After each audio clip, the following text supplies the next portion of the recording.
ICRA analytics ने एक report publish की है जिसमें उन्होंने कहा है, हालांकि ये रिपोर्ट अगस्त 2025 के डाटा पर आधारित है, जिसमें उन्होंने कहा है कि पिछले 9-10 वर्षों में इक्विटी मार्केट में काफ़ी वोलेटिलिटी थी, लेकिन इसके बावजूद इक्विटी फंड्स का जो एवरेज रिटर्न है 3 साल और 5 साल के टाइम हॉरिजन में उनका CAGR 15% से अधिक है। आज हम इसी रिपोर्ट की चर्चा विस्तार से करेंगे और देखेंगे जो रिपोर्ट्स में दिखाई गई है कि इक्विटी फंड्स का रिटर्न 3 और 5 सालों में 15% से अधिक का CAGR है, तो क्या कोई ऐसे भी फंड हैं जिनका 3 और 5 वर्षों का CAGR 30% से अधिक का।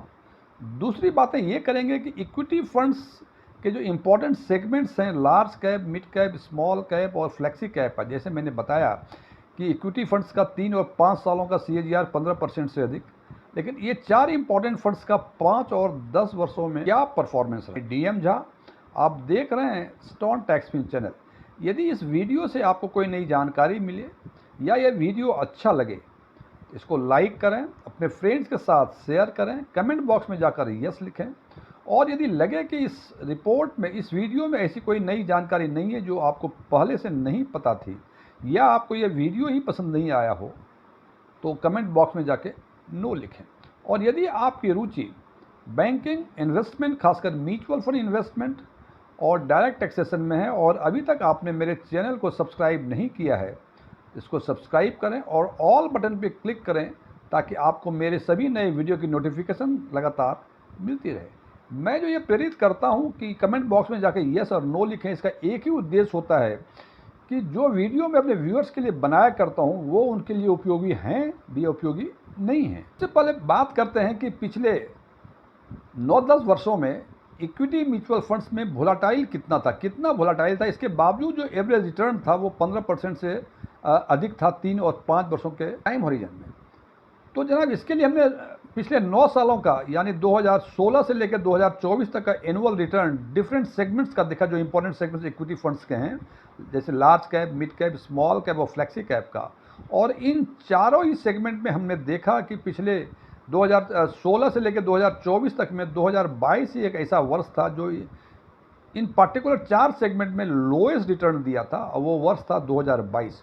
और इस हिसाब से हम देखते हैं कि लार्ज कैप में 2022 में जो रिटर्न था वो 3.60% था, मिड कैप में ये 2.58% था, स्मॉल कैप में ये 0.81% था और फ्लेक्सी कैप में ये निगेटिव रिटर्न था 0.08%। और इन चारों सेगमेंट में 2016 से लेकर 2024 के बीच जो सबसे अधिक रिटर्न था वो 2017 में था।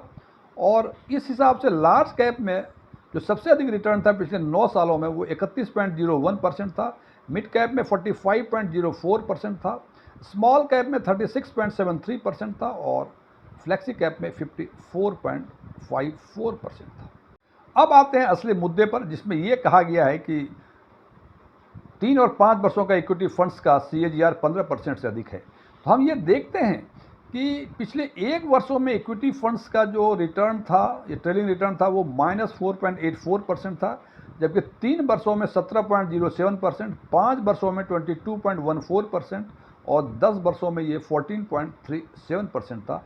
और इक्विटी, डेट, हाइब्रिड और सॉल्यूशन ओरिएंटेड स्कीम्स और जो बाकी अदर स्कीम्स हैं, उसमें यदि 1 वर्ष के दौरान देखें तो इक्विटी फंड्स का जो एवरेज रिटर्न था सबसे कम था -4.84%, और लास्ट 1 ईयर में सबसे अधिक जो रिटर्न था वो डेट फंड में था जो 6.99% का था।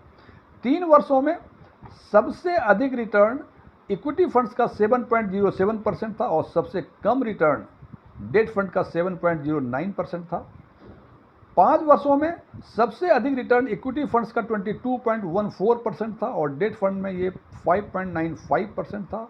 और 10 वर्षों में सबसे अधिक रिटर्न इसमें भी इक्विटी फंड्स का ही था 14.37% और सबसे कम 6.68% था डेट फंड का।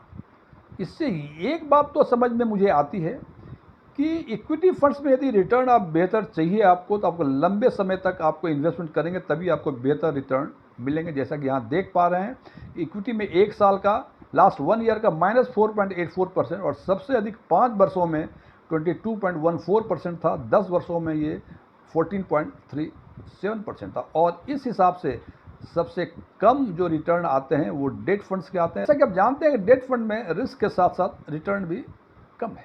इसी 1 वर्ष, 3 वर्ष, 5 वर्ष और 10 वर्ष के टाइम हॉरिजन में हाइब्रिड फंड का रिटर्न 1 वर्षों में 2.75% था, 3 वर्षों में 10.88% था, 5 वर्षों में 11.93% था और 10 वर्षों में ये 9.20% था।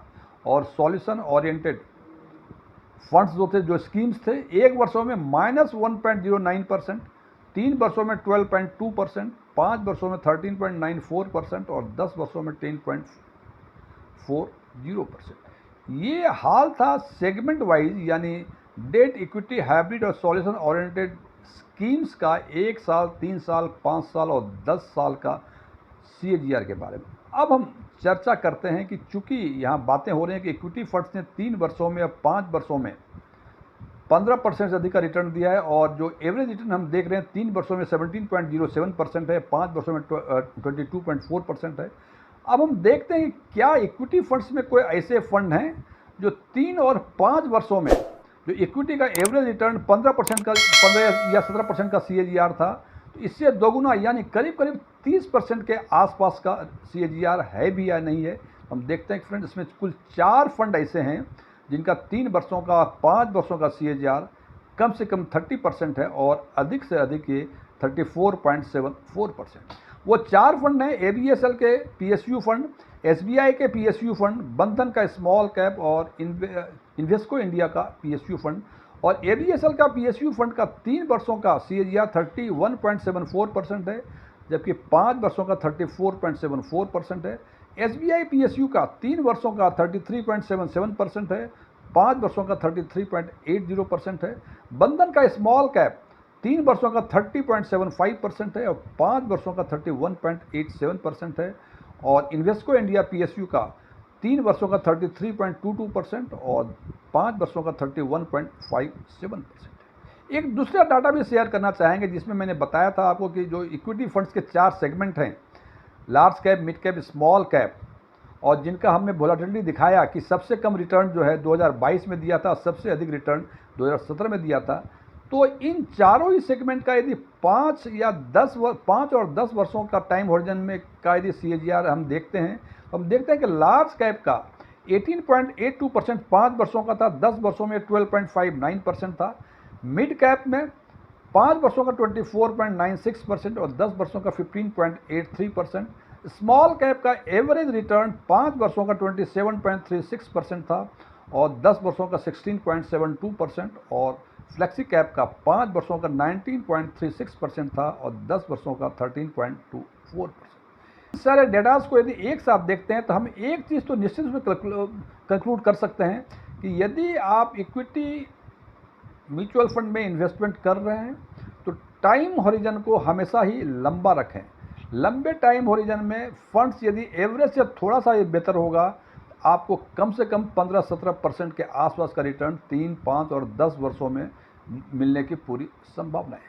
ये वीडियो क्लोज करने के पहले मैं कुछ डिस्क्लेमर देना चाहता हूँ।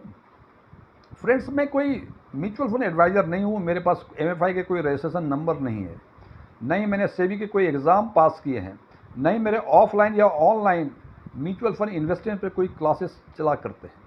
ओपन डोमेन में जो भी इन्फॉर्मेशन अवेलेबल है, उस इन्फॉर्मेशन के बेसिस पे मैं आम लोगों के लिए आम वीडियो बनाया करता हूँ।